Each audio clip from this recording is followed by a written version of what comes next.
Galicia é moi rica en topónimos e microtopónimos. Diso imos falar co experto Vicente Feijóo, lingüista, responsable da Real Academia Galega dentro do proxecto Galicia Nomeada.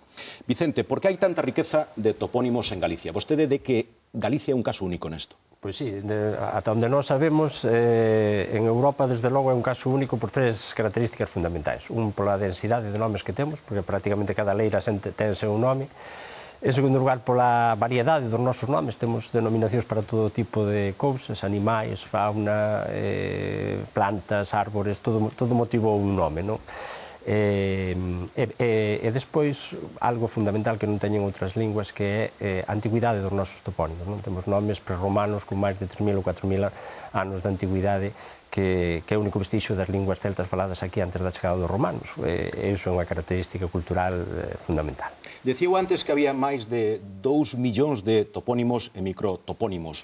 Como se calcula esa cifra? Perdéronse polo camiño moitos? Moitos, sí. En principio, Filgueira Valverde falaba de 3 millóns de microtopónimos en Galicia. A día de hoxe calculamos que poderemos rescatar da memoria viva dos nosos maiores alrededor de 2 millóns, porque levanse perdido moitos nos últimos, sobre todo, 30, 40 anos, cos cambios de vida, bueno, pois a transformación dos modos de vida tradicionais en Galicia. Como se calculan?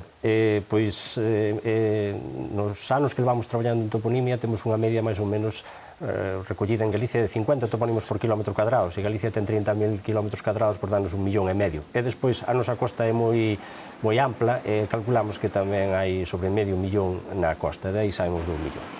Esta mesma tarde vai vostede a Chandeixa de Queixa, no extremo da provincia de Ourense, reunirse cos veciños para falar do proxecto Galicia Nomeada, igual que xa fixo noutros concellos e fará posteriormente. En que consisten estas charlas e cal é a reacción do público? Pois mira, esta é unha campaña que chamamos Toponimízate, que é un pouco de sensibilizar a xente ante esta perda da toponimia que temos en Galicia e involucralos na súa recuperación. Entón, as charlas consisten un pouco en presentarlles a aplicación en Galicia Nomeada, e explicarles como funciona, porque cada un podemos achegar nomes da nosa aldea que coñecemos desde que somos nenos, non?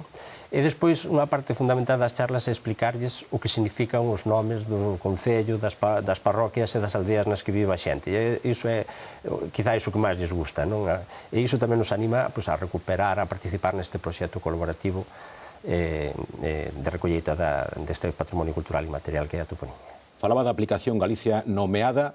En que consiste? Como calquera persoa pode acceder a ela e enriquecer este proxecto colaborativo? Pois desde calquera dispositivo móvil podemos registrarnos como calquera outra aplicación e bueno, sobre unha fotografía aérea podemos engadir o nome dunha leira, dun penedo, dunha fonte, dun monte, dun regueiro, e despois un equipo de expertos que estamos detrás desta aplicación revisaremos eses nomes, corrixiremos e validarémolos. É unha forma de que entre todos os galegos e as galegas vayamos construindo esta gran obra cultural colectiva que é a microtoponimia de Galicia.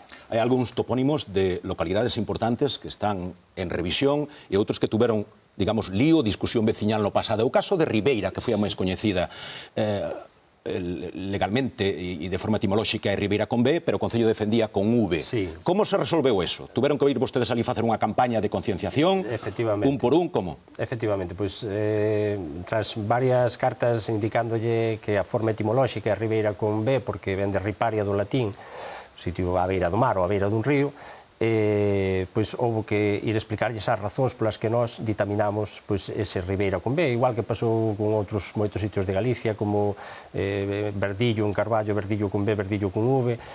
Ao final, a toponimia é unha materia moi sensible que a xente se implica moito á hora de identificarse cun topónimo, non? Entón, temos bastantes controversia con estes topónimos de BV ou con outros como a Cañiza.